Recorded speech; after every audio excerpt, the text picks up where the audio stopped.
thanks for the opportunity, number one, just to sit down. I've watched, you know, particularly digitally, I watch basically anything that happens related to the region. I pay a lot of attention to what happens in Indiana. One thing that strikes me about you is Northwest Indiana really matters to you. And not that it didn't for past governors, Sure. but it clearly seems to matter to you. Yeah. You've probably been up here more than any governor I've ever seen or ever even heard of in the past. Why is that so important to you? What is it about Northwest Indiana that you think can actually make a big difference for Indiana? You know, I don't know. I hear that a lot, and maybe it's just I'm somewhat of a mutt myself. I grew up in central Indiana. I was in the Navy, so I moved around. When I moved back I was living abroad while in the Navy, and I moved back to southern Indiana, where my mother and father were raised in Knox County, Indiana. I went to college on the other side of the state. So I've moved around, I've been around different places, and then just having traveled, going back to 2005, I just appreciate all the different parts of the state and what... It's a pretty diverse state. It's a diverse state and diverse landscape. Yep. And heritage, and I just noticed, and this has gone back, you know, we just celebrated our bicentennial, and not long ago, and I got to be one of your torchbearers. it was, yeah, and it really, it was awesome. it just puts it in perspective.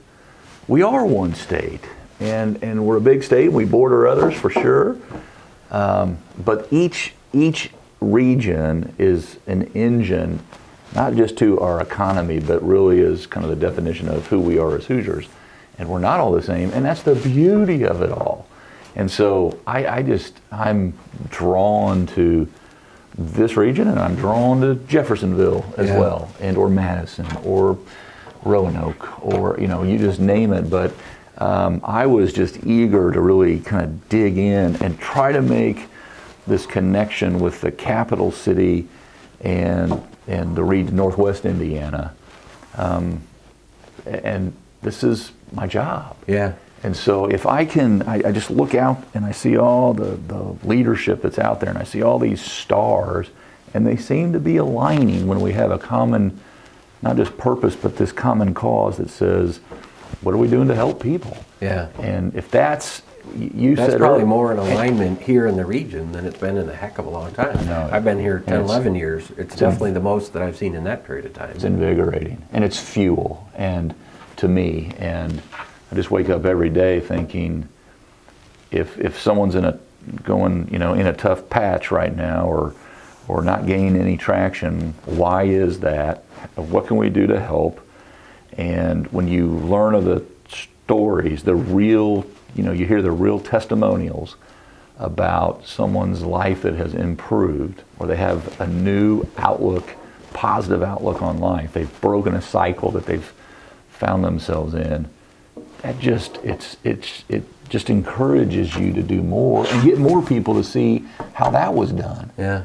And so I've always been my cup runneth over with the good news. And I always say, if I was having any more fun at this job, it'd be a sin. I mean, I wake up every day with a plan in place, knowing the direction that we need to go. We're not going to solve every problem overnight. Yeah. But if we're going in the right direction, that success attracts more success, and more people want to be a part of it, and It's then you essentially can move some of the mountains. premise of social communication. That's right. That's one thing leads to another, and it does so in a positive way, and it does so in a That's negative way. exactly And right. it's just which momentum are you going to ride? Right. I watched it my whole life as it relates to markets. Markets build on momentum, and they puke on negative momentum, and they rise on positive momentum. But they're generally, wherever they're going, they're going to go that way a while, until something really turns and says, no, we really got to go a different direction. Right. And so to me, I see that across this region of the state. I mean, across the state, but across this region of the state more so than than I'm aware of it. And the sky's the limit, and that optimism, or that potential is exciting to be a part of.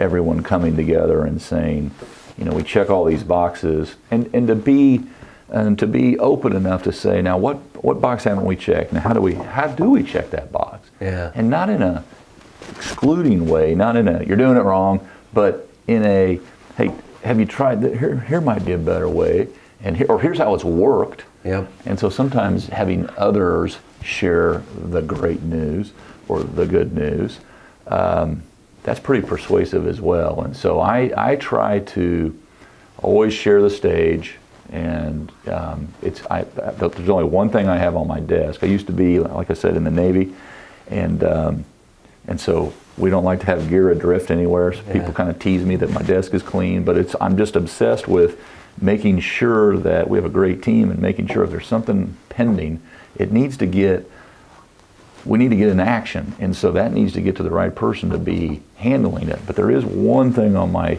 desk, and it stays there, and then I'll paraphrase, but it's something Ronald Reagan said, and it's amazing how much you can accomplish if you don't care who gets the credit. Yeah. And I think what we've shown is this is a big table. Yeah. And if someone's not at the table that should be, then we need to scoot the chairs and pull that person up here and say, what's your perspective on this? And that seems to be working. And that's not a partisan statement whatsoever. That's just a, Well, what I like to see about some of the collaboration here locally, you think about what's happening with the South Shore Rail and the double tracking expansion. And you've got counties that often don't get along. Yep. You got parties within the Councils, counties that often don't get along. You got councils that often don't get along. You got, a whole constant array of different personalities. And you look at what happened with those people coming together, and it was everybody. And to me, coming from Chicago, I always looked at it as, we'll move down by your family when I don't need to be in the city every day, because I need a commuter rate. Right. I need to be able to get on in Naperville and get downtown in 31 minutes. I need to come from Palatine and be able to get down in 40 minutes. So to me, as an Illinois person by nature, coming to Indiana, I love what you're doing on the rail piece, because there's a whole lot of people that are going to say, oh no, you cut that down by 30, 40 minutes? Yeah, you're viable. Right. Where they honestly said, it's just too long. That's right. Nice train, nice area, would love to move to Northwest Indiana. All the cost benefits are absolutely fabulous, but I need to get into the city right away. Right. And so what we had to do is say, okay, so everyone agrees on what the problem is that you just articulated. Now how do we solve it? How do we come together? And it turned out the solution was get everyone together. And there's been people working on this for years and years and years. Congressman Visklowski's been bird dogging this issue for as long as I've known. And they didn't lose hope. Right. There was probably a lot of times along that way that those guys were saying, look, we are battling against, against the odds here, but they stuck with it. And you got all the way from South Bend to the Illinois line. Everybody's coalescing to make that happen. Yeah. And when you see the good news being shared and you see progress, then at the same time, the cynicism goes down. Because people see it can work. And it is working. And I want to be part of that. And they come off the sidelines.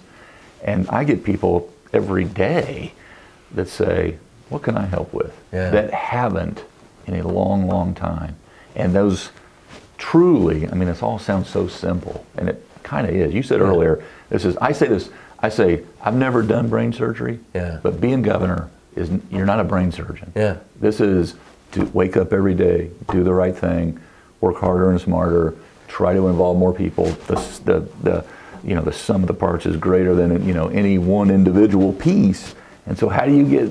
It's not that it's easy work, but many hands do make lighter work, and it becomes doable and realistic. And then you start just making progress, and sooner or later you say, we're cleaning up the lead contamination in East Chicago. And so I went up there, a week ago and did some checking around, and we're making progress, and people see it.